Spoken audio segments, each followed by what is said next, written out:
JBNN will keep you informed. I'm Michelle Jones, and in the news, motorist shot once after gunmen rained bullets on his car. A motorist narrowly escaped death when gunmen shot up his car on Campbell Lane in Mount Salem, St. James on Saturday morning. The 31-year-old driver was miraculously only shot once, despite the gunmen raining a barrage of bullets at the vehicle, the police said. It was reported that around 6:26 p.m., the man was driving his motor car along the roadway when he was pounced upon by three men, at least one of which was armed with a high-powered weapon. Police said the men opened gunfire at the motorist, who managed to reverse the motor car and later realized that he was suffering from what appeared to be a gunshot wound to his left leg. He was assisted to the hospital, where he was treated and admitted in stable condition. The police, while processing the scene, found almost 20 spent casings, including those used in M16 rifles. Over $250,000 stolen in St. Mary gas station robbery. A gas station in Castleton, St. Mary, was robbed of more than $250,000 during a daring daylight holdup by two men on Friday. The robbers also brazenly held up a man who was selling in front of the gas station, police said. There were no reports of any injuries during the incidents. It was reported that around 1:30 p.m., two men, one armed with a handgun, entered the gas station and held up and robbed the attendant of cash, which was the day's sale. The men then took off further inside the establishment where the safe was located and robbed $255,000. Police said the robbers exited the establishment and held up a vendor who was selling in front of the gas station. That man was robbed of $6,000 cash. The men then escaped in a silver Nissan Latio motor car. St. Ann men charged for a seizure of homemade gun and ammo. Two men have been charged after a search of their home and vehicle during a police operation in St. Ann on Tuesday, June 6, resulted in the seizure of ammunition and a drill which was converted into a gun. Charged with conversion to an illegal weapon and illegal possession of ammunition are 22-year-old Adrian White of Bel Air, Phase 2 in Runaway Bay, St. Ann, and Demar Ellis, otherwise called Locker, an electrician of Heritage District in Manchester, and Bel Air Phase 2 in St. Ann. Reports are that about 9 p.m., the police signaled White, who was the driver of a Nissan 80 wagon motor car, to stop, and he complied. A search of the vehicle was conducted, and the two 9mm spent casings were found in the driver's door. A further search was conducted at White and Ellis's home, which yielded one channel lock rapid-fire drill that was converted into a gun. The weapon was found in a bedroom at the premises. They were subsequently charged with the seizure. Their court dates are being finalized. Man freed of gun charges because 7-year wait for court transcript breaches constitutional rights. A man who was convicted for shooting two people has been set free because the 7-year wait for the transcript of his trial violated his constitutional rights. Jamaica's second highest court has ordered. A transcript is the official record of a criminal trial that is produced by the judiciary. Orville Watson was serving a 5-year sentence for illegal possession of firearm and 12 years each for 2 counts of wounding with intent when the Court of Appeal tossed the convictions and sentences last week. A panel of 3 judges declared that his 7-year wait for the transcript of his trial and hearing of his appeal breaches constitutional rights as guaranteed under Section 16, subsection 7 and 8 of the Constitution. Both sections stipulate that a person convicted of a crime is entitled to a copy of any record of the court proceedings within a reasonable time and to have their conviction and the sentence reviewed by a superior court.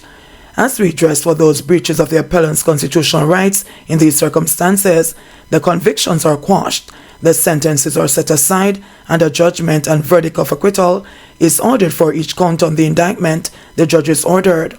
Watson is the second man freed of serious criminal charges by the Court of Appeal in almost 2 years because of delays in the production of a transcript. Evan Jack was serving 15 years for carnal abuse, 5 years for buggery, and 2 years for indecent assault when the appeal court, in a ruling on July 30, 2021, ordered that his convictions and sentences be quashed. The allegations involved the child, according to court records. The court found that his constitutional rights were breached by his 8-year wait for a transcript and the hearing of his appeal. But Paula Llewellyn, The country's top prosecutor has warned that both rulings could result in unfairness to victims of crimes, complainants, and witnesses who have been courageous in coming forward to give evidence. Llewellyn lamented too that through no fault of her own, the prosecuting authority is being placed in a creeping straitjacket. "I'm the first to stand up for the protection of the rights of any citizen, whether they're accused or complainants or victims, but the pendulum of justice must swing in both directions," she said.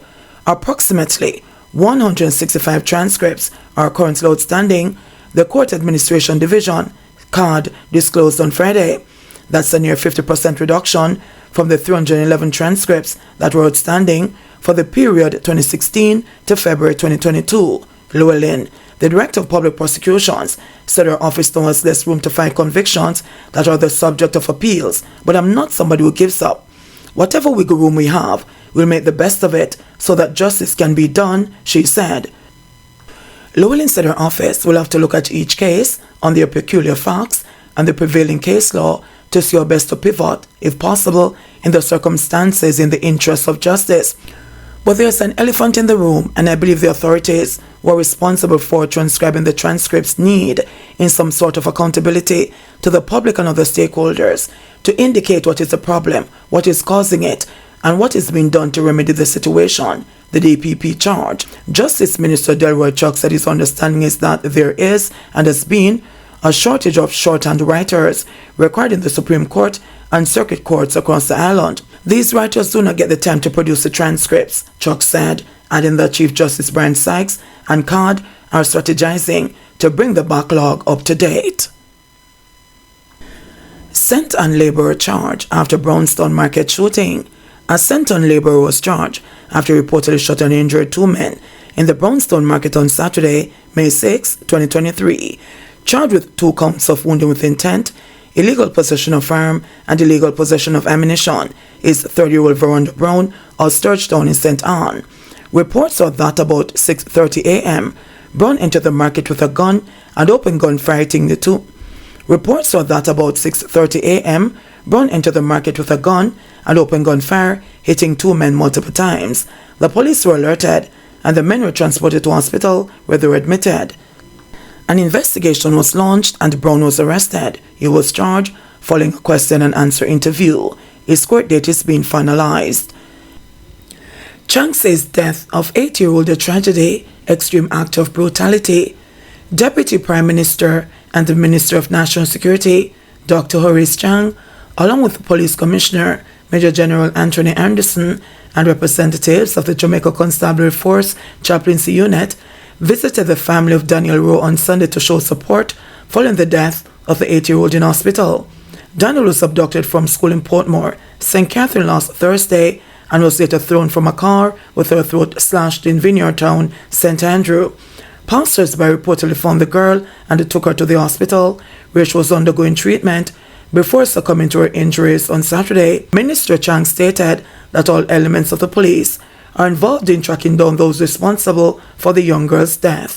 So we're here to really give support to the mother, the chaplaincy service and the police involved, and there are all elements of the police, the Community Security and Safety Branch, working with the family as well as the school to give support. And the other side of it, of course, we have all elements of the police involved to track down the perpetrator of this brutal act. It's a tragedy, but an extreme act of brutality, and we have to find that perpetrator of this. So all the investigating teams are on and taking advantage of all this technology available to ensure we can find the perpetrator. And we'll not rest until we find and bring them to justice and bring closure to the issue, which will help the family to at least live through this painful time. There are 2 other siblings, a little one, 4-year-old, who of course will require support, and will be missing his sister for a long time. The 16-year-old will seem more stronger, but is the one that requires even greater support because she fully understands what's happening and will ensure that they'll not only be this short visit, but in the medium term, the kind of professional counsel required for the family will be provided.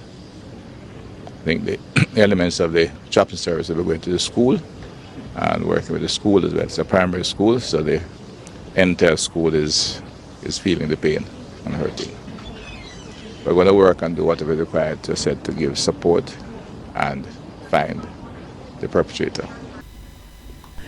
JBN, we keep you informed. Please remember to subscribe, like, share, leave us a comment, and click the notification bell to receive our daily news items.